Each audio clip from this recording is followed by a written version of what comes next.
very thrilled to have you here today. So please tell us a little bit about your background, the academic institution that you're working on, and then talk about some of the work that you're presenting here at AAO 2016. Great. David, it's excellent to be here with you today. Thank you for inviting me. I'm Charles Wykoff. I'm a retina specialist, medical and surgical retina. I'm part of a 12-doctor group in Houston, Texas. I run our clinical trials program. I'm deputy chair of the ophthalmology department in the affiliated hospital, Houston Methodist Hospital, part of Blanton Eye Institute. So I'm involved heavily with clinical research in really many angles of retinal diseases, the two most common causes of blindness in our country, which are macular degeneration, by far the most common cause of blindness in our country, followed by diabetic macular edema and diabetic retinopathy. So, we've had very good treatments for wet AMD for the last decade. We use anti-VEGF agents frequently as retina specialists. Fortunately, we have 3 that are all different, complementary, and all highly effective in many different patient populations with wet AMD. At first, these drugs were used monthly. They work very well monthly, the vast majority of them. The next transition in our evolution was to use PRN therapy, which means to see patients frequently, but only give them injections when they demonstrate active bleeding or active leakage. We learned quickly from a number of large trials that doing that, PRN therapy, leads to suboptimal visual outcomes. You get quite good outcomes, but they're not quite as good as regular fixed dosing. And so the evolution in treatment has been to use something called treat and extend dosing, which the majority of American retina specialists use. Over 70% of American retina specialists use treat and extend dosing for wet AMD, which essentially means treating them monthly until they're dry with your anti-VEGF agent of choice, and then individualizing therapy at that point depending on how active their disease process is. So back in 2011, when I first thought of this trial, there was no data on treat and extend dosing, and so I wanted to design a trial that directly compared monthly dosing of an anti-VEGF agent, still considered the gold standard, to treat and extend dosing with that same anti-VEGF agent in a head-to-head randomized trial to try to see, can you really get equivalent outcomes with a significantly reduced treatment burden with treat and extend? And what were the results of this approach? Yeah, so this trial is called TREX AMD, and we enrolled 60 patients. That was the objective, to enroll 60, and they were randomized 1-to-2, with 20 patients receiving fixed monthly dosing for 2 years, and 40 receiving treat and extend dosing, where you individualize dosing using a prospective protocol. And what we found was that through 2 years, first and foremost, you significantly reduce treatment burden with treat and extend dosing. Right? You get approximately 7 fewer injections over the course of 2 years. The treat and extend arm needing about 18.5 injections, and the monthly arm needing about 25.5 injections over the course of 2 years. So 7 fewer injections, 7 fewer office visits, 7 fewer episodes of diagnostic tests, much reduced cost savings for the patients, the healthcare systems, much reduced treatment burden. That's sort of the key finding of the trial.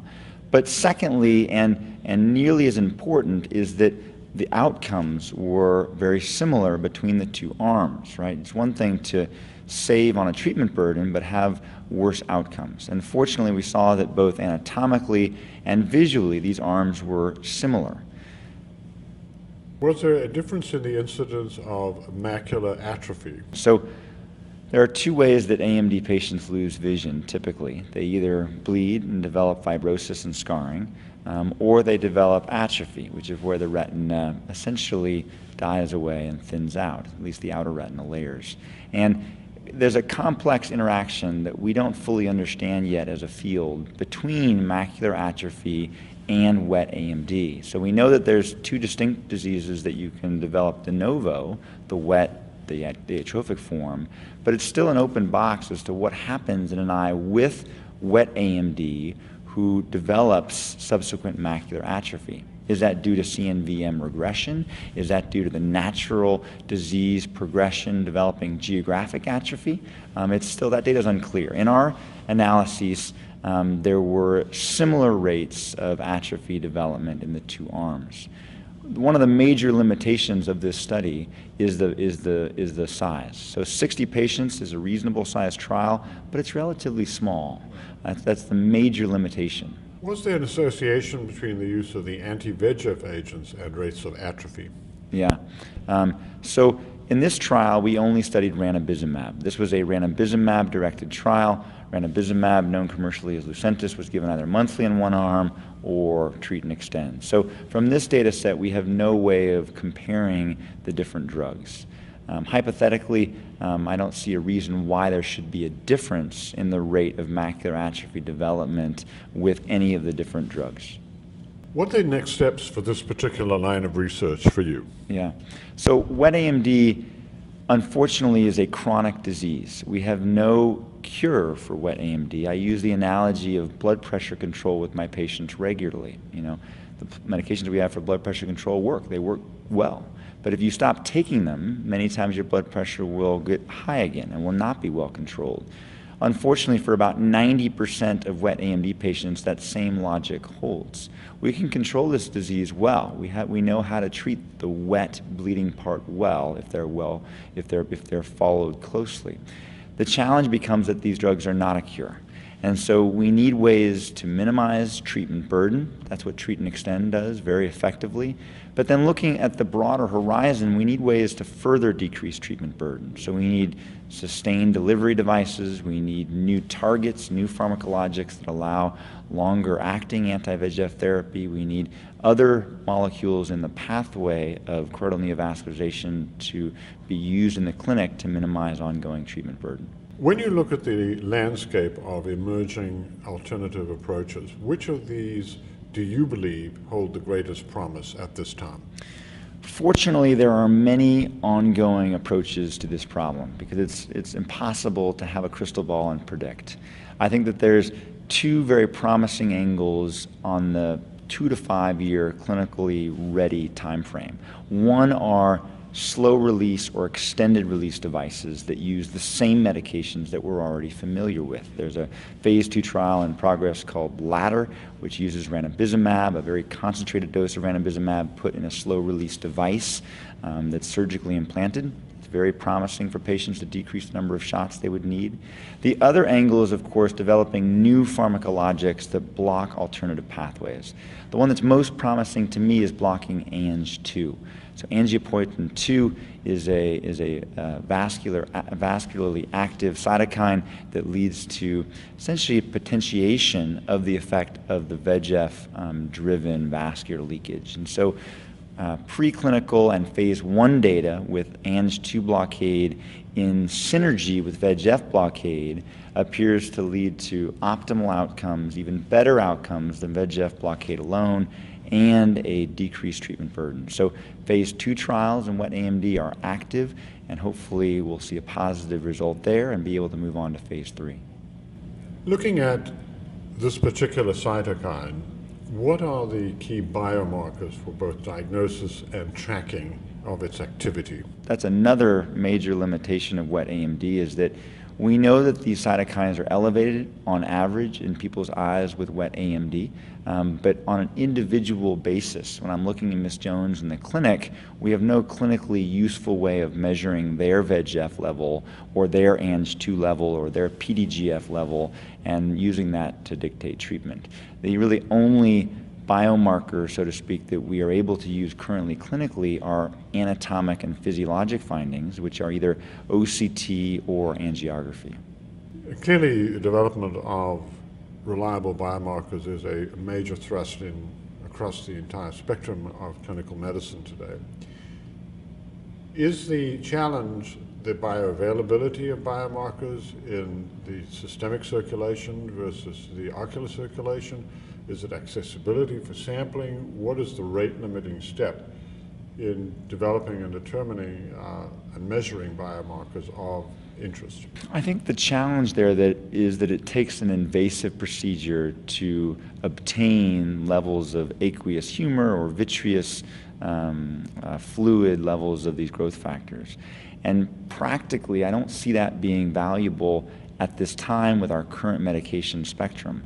For example, if we found a medication that only worked or was much more effective in eyes with certain biomarkers, that would be valuable. But the reality is that the only hammer we have for wet AMD therapy at this time that works in the majority of eyes are anti-VEGF agents.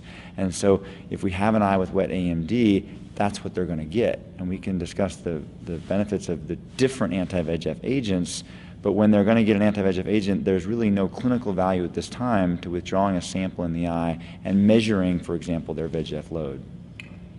The reason why I raise this is, as you're probably familiar, in neurology and neurosurgery, there's a large emphasis on concussion research.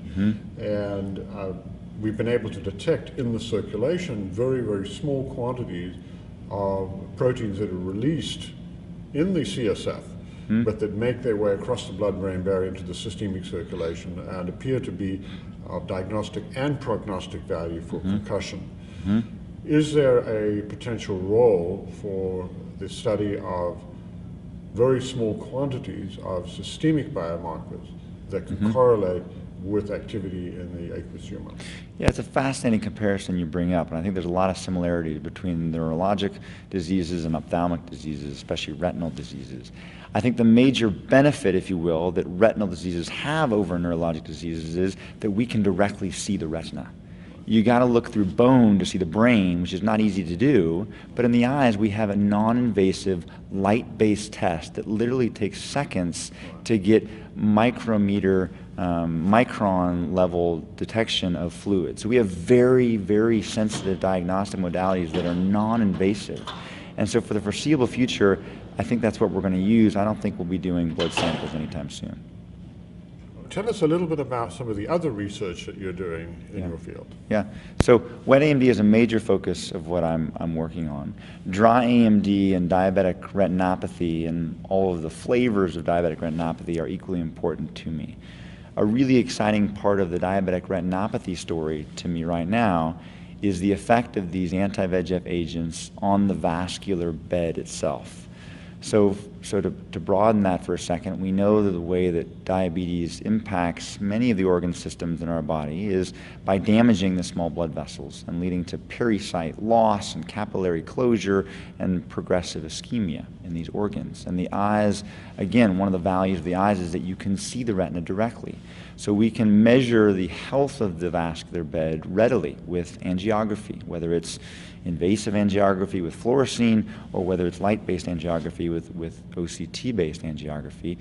They're showing the same picture, that we can directly measure the damage in the vascular bed. And the benefit, or one of the side benefits of the anti-VEGF agents that we are using so frequently, is that they seem to be highly protective for that vascular bed and significantly blunt the development of new areas of non-perfusion in diabetic retinopathy. That's one very exciting angle that we knew about a few years ago and continue to study. But then even more so, it seems that when you broaden the scope, so when you look not only at posterior pole perfusion, but wide field perfusion with wide field angiography, there may be relatively large areas of retinal reperfusion that are possible in some severely ischemic eyes with VEGF blockade. And that data is very new and very exciting and something that I'm actively pursuing. Turning to the question of the role of inflammation in the pathogenesis and in the reaction to the process of AMD, what are the most important areas in this particular space? Yeah. You know, I think that inflammation is a fascinating angle to this, and I've always been a little anxious maybe at the word inflammation because it's such a broad topic. You know, what is inflammation? Inflammation to me is kind of like, you know, a car accident. There's a lot of variability in that. There might be the door bang that you don't care about. Then there's the car upside down in the ditch on fire. And you could both describe them as car accidents, but there's obviously a huge spectrum of what we're talking about. Inflammation is sort of the same thing, right? High levels of VEGF by itself is a form of inflammation. And yet there are some eyes that don't really respond that well to VEGF blockade in the setting of diabetic macular edema because their inflammatory process is so active. So inflammation is a key part, especially of diabetic retinopathy progression, and we have some very good agents that suppress the immune response at a local level, for example with triamcinolone or dexamethasone or fluocinolone, two of those being FDA-approved products and one being non-FDA approved for the treatment of DME. But they are very broad-spectrum pharmacologics, and I think that they work well, and they have a role in my treatment paradigm for sure. But I want to continue to understand the more microscopic effects of the inflammation. What are the particular molecules that are important? IL-6, IL-8, IL-10. There are dozens of these molecules that we recognize as part of the inflammatory cascade. But I think as we understand them better and at a patient level, we'll see that some of these markers are more important in some eyes than in others. Thank you so much for a most in-depth and illuminating and fascinating update. My privilege. Look forward to following you. Thanks for good. Thanks for